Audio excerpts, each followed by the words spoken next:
ये sustainable development goal का ये टोटल डायग्राम है और यहाँ से कई बार क्वेश्चंस पूछ रहे हैं और कई सारी टेस्ट सीरीज जैसे विजन का टेस्ट सीरीज है और इवेंचुअली यहाँ से यूपीएससी भी कई बार क्वेश्चन बना चुका है, जेपीएससी में भी मैंने क्वेश्चन देखा है एंड ऑलमोस्ट बीपीएससी जैसे एग्जाम जो हो सकता है आगे चलकर आप मेंस जब लिखें तो उसमें तो ये आवश्यक ही है कि पूछेगा। और जब भी सोशल जस्टिस से रिलेटेड क्वेश्चंस होंगे, यूपीएससी हो चाहे यूपीएससी के मेंस हो, तो ऑलमोस्ट हर जगह पर ये चीज़ें आवश्यक है कि आपसे वो क्वेश्चन पूछेंगे। तो आखिर इसमें टोटल ऐसे 17 गोल हैं जिसको आप ध्यान में रख सकते हैं और वो 17 गोल मोस्ट इम्पॉर्टेंट हैं। ये 17 गोल जो हैं और जिसको आप यूज कर सकते हैं एज ए डेटा के रूप में किस में, तो मूल रूप से वो आप जब भी कुछ एग्ज़ाम में जब उसका आंसर राइटिंग करते हैं, उसके मॉडल आंसर राइटिंग में वो सारी चीज़ों का यूज कर सकते हैं इसके गोल से रिलेटेड। तो भाई याद कैसे रहेगा, सबसे मुद्दा तो यही है। मैंने भी कई बार कोशिश की, याद ही नहीं रह रहा है। तो इसको आखिर हम लोग एक तरीके से जोड़ सकते हैं। सबसे पहला गोल दिया हुआ है वो है वो है कि भाई नो पॉवर्टी। इसको एक तरीके से पहले शेड्यूल वाइज देखते चलते हैं। नो पॉवर्टी, जीरो जो हंगर है, गुड हेल्थ एंड वेलबींग है, क्वालिटी एजुकेशन है, जेंडर इक्वालिटी है, क्लीन एंड वाटर सैनिटेशन है। तो इस तरीके से सीरीज वाइज दिया हुआ है। अब ये इसमें देखिए कुछ 7 या 6 गोल तो ऐसे हैं जो जुड़ जाते हैं एक दूसरे के साथ डायरेक्ट, तो उसको आप जोड़ के याद रख सकते हैं। वो एक ट्रिक ऐसा है कि सबसे पहले गरीबी, जब एक व्यक्ति का आप आकलन करते हैं तो पाते हैं कि एक व्यक्ति गरीब है, तो परस्पर उसमें यह भी संभावनाएं होती है कि वो व्यक्ति भूखा भी रह सकता है। क्योंकि गरीबी है तो उसके पास भूखा भी है। जब वो व्यक्ति भूखा है, गरीब है और उस गरीब व्यक्ति के पास अच्छी गुड हेल्थ, तो आप आंकड़ा नहीं कर सकते। उसमें कहीं ना कुछ तो बीमारियां, जैसे कई बार कुछ इन्फेक्शंस हैं, कुछ चीज़ें हैं जो उसके लाइफ में एज ए एक समय के अनुकूल जो है वो चलती आ रही है ना। तो गुड हेल्थ एंड वेलबींग का जो कॉन्सेप्ट है, आप इसको इससे जोड़ सकते हैं कि व्यक्ति गरीब है, उस गरीब व्यक्ति में भूख की जो संभावनाएं अधिकांश व्यक्तियों में आप देखेंगे, जो बीपीएल परिवार के लोग हैं वो व्यक्ति गरीब होते हैं, तो उसके अंदर में जो है वो भूखे की संभावनाएं भी अधिक है। अधिकांश लोग एक पेट का भोजन ही कर पा रहे हैं, 2 पेट भी कर पा रहे हैं या नहीं, तो उसकी पॉसिबिलिटी नहीं है। डैट मीन्स कि 2 टाइम एक व्यक्ति के लिए डिसेंट फूड माना जाता है कि वो 2 टाइम आराम से खा ले, तो उसको आप नहीं मान सकते हैं गरीब। लेकिन एक व्यक्ति एक बार ही भोजन कर पा रहा है, दूसरा बार के लिए उसको सोचना पड़ रहा है। ठीक है, तो वो चीज़ें हैं। तीसरा तो गुड हेल्थ, उसके पास एक अच्छा हेल्थ भी नहीं होगा। चौथा में क्वालिटी एजुकेशन। अब चूंकि क्वालिटी एजुकेशन कहाँ से दे पाएगा, जब व्यक्ति बच्चे को लेकर चले जा रहे हैं काम करने के लिए, तो बच्चे क्वालिटी एजुकेशन कहाँ से लेंगे? किसी तरीके से वो इर्द गिर्द में कोई स्कूल है तो वहाँ पर वो बच्चे को दे दिए हैं सरकारी स्कूल में, जहाँ पर कम से कम बच्चे को एक वक्त का भोजन मिल जा रहा है, वो ये भी सोच कर दे रहे हैं। मिड डे मील का कॉन्सेप्ट जो है, चूँकि उस व्यक्ति के बच्चे में क्वालिटी ऑफ एजुकेशन भी नहीं है, साथ ही साथ में जेंडर इक्वालिटी। अब चूँकि वो बच्चे क्या कर रहे हैं, बेटियों को बोल रहा है तुम घर में रहो चूल्ही चौका करो, बच्चे को बोल रहा है तुम जाके पढ़ाई कर लो। तो ये समानताएं हैं कि जहाँ पर एजुकेशन की थोड़ी सी वीकनेस है, जहाँ कम है, वहाँ पर ये क्वालिटी इक्वालिटी तो आपको दिखेगी ही।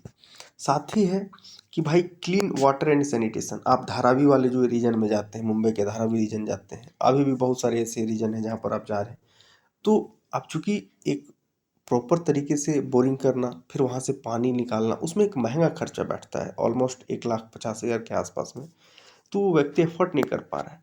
तो ऐसे में क्लीन वाटर एंड सैनिटेशन का तो पॉसिबिलिटीज़ है ही नहीं।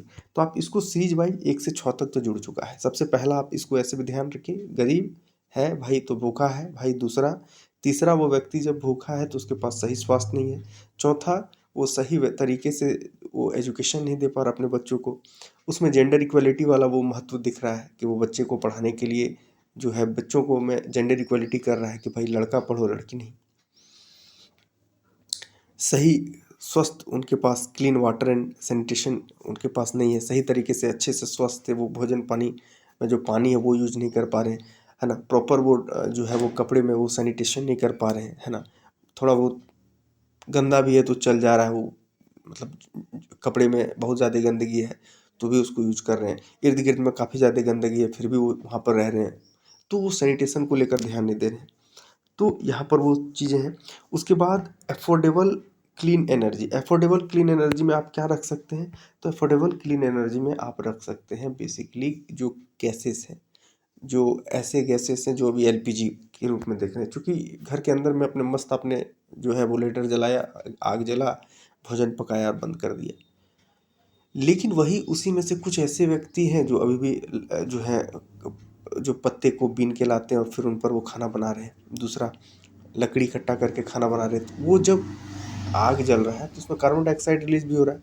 साथ ही साथ में कई बार प्लास्टिक कचरे का यूज करके भोजन बना रहे हैं, तो प्लास्टिक कचरा हार्मफुल वो सब्सटेंस को जो है वो रिलीज कर रहा है ना, मोनोकार्बन जैसी चीज़ों। तो वो एक एक तरीके से तो भोजन आपका पक रहा है, भोजन में भी उसके कुछ पार्टिकल जा रहे हैं, साथ ही साथ में आप जब उसको इनहेल कर रहे हैं, चूँकि खाना बनाने से महिलाएं ऑलमोस्ट वहीं बैठी रहती है, तो खाना नहीं तो खाना जल जाएगा, तो ये चीज़ें उसके साथ दिक्कतें आती है।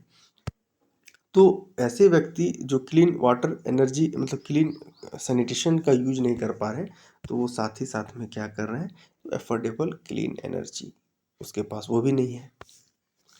ठीक है, decent work and economic growth 8वां नंबर। अब यहाँ से इसको तोड़ के आप अपने माइंड में रख सकते हैं, 8वां से अलग से इसको, कि डिसेंट वर्क करने के लिए आप देखिए 8 से आप इसको शेड्यूल वाइज चल सकते हैं, ये अलग यहाँ से एक फॉर्मेट है कि एक व्यक्ति डिसेंट वर्क करने के लिए अपने पैसे को ग्रोथ करने के, इकोनॉमिक ग्रोथ करने के लिए वो कहाँ जाएगा, इंडस्ट्री में जाएगा। ठीक है ना, इंडस्ट्री में जाएगा और इंडस्ट्री में जाकर क्या करेगा, तो इंडस्ट्री में वो काम करना शुरू करेगा, नया नया इन्वेंशन करने के लिए करेगा, इंफ्रास्ट्रक्चर जो है चीज़ें उसको लेकर ध्यान देगा। तो 8 9, 8 में डिसेंट वर्क के लिए कहाँ जा रहा है भाई, इंडस्ट्री की ओर जा रहा है, इनोवेशन की ओर जा रहा है। ठीक है ना, रिड्यूस इनइक्वालिटीज। अब जब वो बाहर कहीं गया तो वहाँ पर क्या देखा, अरे यार उसके बगल में जो है वो उससे भी कम उम्र के बच्चे, महिलाएं, लड़कियां बैठी हुई है, अब वो भी काम कर रही है, तो उसको रिड्यूस इनइक्वालिटी दिखा कि क्या है, तो काफ़ी अच्छी चीज़ें हैं, कमी हो रहा है। वो भी अपने गांव में जा रहा है, बच्चों को बोल रहा है पढ़ो, मेरे गाँव जहाँ पर हम काम कर रहे हैं वहाँ पर देखो छोटे छोटे बच्चे काम कर रहे हैं, 20 साल 22 साल की 19 साल की, मेरा उम्र देखो 30 साल हो गया था, हमको लगा हम ही काम करने वाले, जब वहाँ गए तो पता चला 20 22 साल में ही जो है महिलाएं बच्चियाँ काम कर रही है, लड़कियाँ। तो रिड्यूस इनइक्वालिटी वहाँ पर देखने को मिला। ठीक है, उसके बाद जब वो व्यक्ति वहाँ गया, इंडस्ट्री में काम किया, इनइक्वालिटी में कमी देखा, साथ ही साथ में सस्टेनेबल सिटीज़ है ना, एंड कम्युनिटीज़, चूँकि वहाँ पर अब जब गया तो सस्टेनेबल सिटी मतलब ऐसा ऐसा सिटीज़ देखने को मिला जो काफ़ी ज़्यादा साधारणीय है। वहाँ पर कई सारे कम्युनिटीज़ से उनको मेल मिलाप हुआ जो काफ़ी अच्छे उनको विचारधारा के लगे, जो क्लीन एनर्जी की बात कर रहे थे, जो बोल रहे थे कि कैसे हम अपने देश को, अर्थव्यवस्था को विकास करें। तो सस्टेनेबल सिटीज़ एंड कम्युनिटीज़, तब ना देखो रिड्यूस इनइक्वालिटी हुआ, शहर में गया तो उसको और दिखा कि लोग सस्टेनेबल हैं, लोग अपने क्रियाशीलता को बढ़ाने के लिए काफ़ी सारे काम कर रहे हैं, रिस्पॉन्सिबल हैं। 12 नंबर में देखो क्या दिया हुआ है, रिस्पॉन्सिबल इन प्रोडक्शन, है ना, मतलब उत्पादन तो करना है लेकिन रिस्पॉन्सिबल तरीके से, ऐसा नहीं कि हम लोग जो है यूज कर रहे हैं तो लकड़ी को बेहिसाब तरीके से काट दिए। अरे भाई, अब एक अनाधुन तरीके से कोई भी चीज़ का यूज करेंगे तो आने वाले फ्यूचरिस्टिक विजन के तौर पर भी वो खराब होगा। साथ ही में करेंटली सिचुएशन में भी अगर एक चीज़ की अचानक कमी आती है तो पर्यावरण में उस चीज़ की भरपाई करने के लिए अर्थव्यवस्था का जो साइकिल चक्र है, इसमें जो इकोनॉमिकल साइकिल जो है, जब एक इकोलॉजिकल साइकिल जो है जिसको हम लोग बोलते हैं, क्योंकि फूड चेन से एक दूसरे से हर चीज़ जुड़ा हुआ है। अब अचानक जहाँ पर 100 200 मवेशी है, उसके इर्द गिर्द का पूरा लैंड ही ख़त्म हो जाए और वहाँ पर बोल सकते हैं कि केवल केवल जो है वो घर और मशीनें ही बैठ जाए, तो वो मवेशी को खाने के लिए जब सही तरीके से अनाज नहीं मिलेगा तो वो क्या करेंगे, अपना फूड साइकिल के कारण वो विस्थापित हो जाएंगे। तो उस विस्थापन से भी उस एरिया में जो है लोग फिर काफ़ी ज़्यादा रिग्रेट करने लगे, अरे यहाँ पर हमारे यहाँ पर ये चीज़ें नहीं, ये चीज़ें नहीं, ये चीज़ें नहीं है।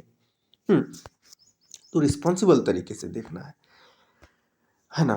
तो यहाँ तक इसको आप एक अलग 8 से लेकर जो है 12 तक ये 4 गोल को अलग तरीके से जोड़ सकते हैं। ठीक है ना, डिसेंट वर्क के लिए व्यक्ति कहाँ गया, जब वहाँ का जो गरीब व्यक्ति है किसी तरीके से वो सारा चीज़ें उससे जूझ रहा था। अब यहाँ से डिसेंट वाला में एक व्यक्ति अलग से रोजगार करने के लिए जा रहा है, तो डिसेंट वर्क की खोज में कहाँ गया, इंडस्ट्री में। इंडस्ट्री में जब गया तो वहाँ पर इनइक्वालिटी की कमी दिखी, इनइक्वालिटी की कमी दिखी तो बेचारे सस्टेनेबल सिटीज़ और कम्युनिटीज़ में भी देखा कि भाई काफ़ी अच्छे लोग हैं, है ना, देखो यार रिस्पॉन्सिबल है, कंजप्शन और प्रोडक्शन में भी काफ़ी सहायता कर रहे हैं। ठीक है, तो वहाँ तक है। अब नीचे वाला जो कॉन्सेप्ट है ये बिल्कुल एक तरीके का बोल सकते हैं कि लाइफ डिपेंडेंट वाला है कि किस तरीके से एक दूसरे के प्रति हर चीज़ सहनशील है। जैसे क्लाइमेट एक्शन, अगर हम पर्यावरण के प्रति सजग नहीं रहेंगे तो पर्यावरण भी हमारे प्रति सजग नहीं रहेगा, है ना। यहाँ पर जो है वो जड़त्व वाला कॉन्सेप्ट आ जाता है कि आप जिस तरीके की प्रतिक्रिया हम पर दिखाएंगे महोदय, हम भी आपके ऊपर में वैसी प्रतिक्रिया दिखाएं। पर्यावरण को आप अगर नुकसान पहुंचा रहे हैं तो पर्यावरण भी आपको नुकसान पहुंचाएगा। 47 48 50 डिग्री तक टेम्परेचर में आपको झुलाएगा और फिर आप परेशान होकर बोलेगा कि भाई छोड़ दो मेरे पर्यावरण। तो 13 में क्लाइमेट एक्शन, 14 में है लाइफ बिलो वाटर। जब पर्यावरण का प्रभाव पड़ेगा तो ऊपर वाले लोगों के लिए ही नहीं, लाइफ बिलो वाटर, जल मछली जीवन है, पानी उसका जीवन है, तो उसके लिए भी तो प्रभाव पड़ रहा है। कचरा फेंक रहे हैं तो पर्यावरण का प्रदूषण के हमारे मानव के लिए थोड़े है। जो प्लास्टिक कचरा आप जो डंप कर दिए समुद्र के अंदर गया, शार्क मछली ने खा लिया, उसके अंदर में डाइजेशन कमी हुई, शार्क मछली मर गया, उसका जिम्मेवार कौन। तो बिलो लाइफ जो है बिलो वाटर वो भी है। उसके बाद life on land, life on land हमारे ऊपर में भी दिक्कतें हैं और पानी के भीतर में। 15 लाइफ ऑन लैंड, है ना।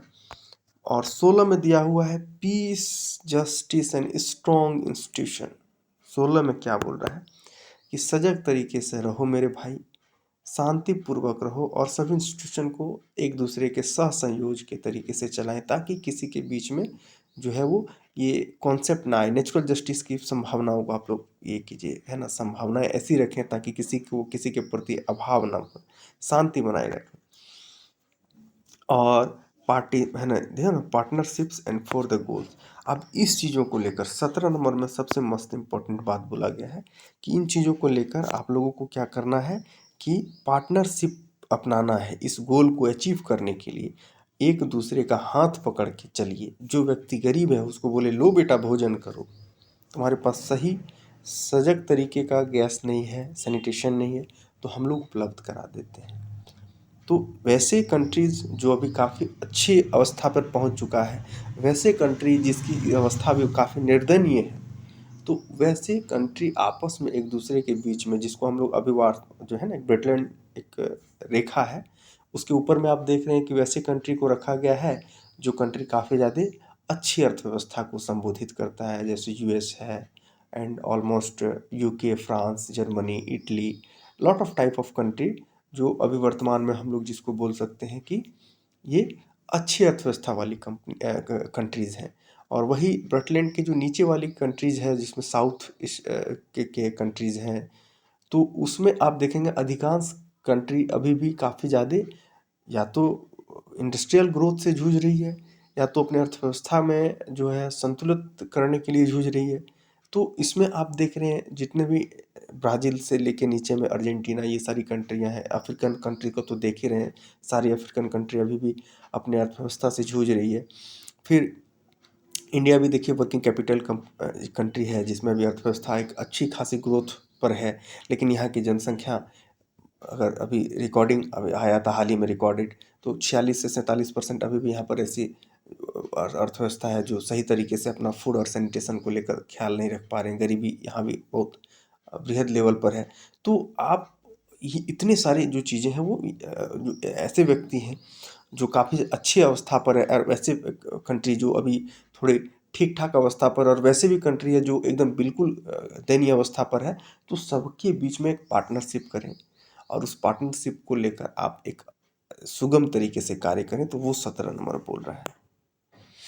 तो इसको ध्यान रखें। बाकी धन्यवाद।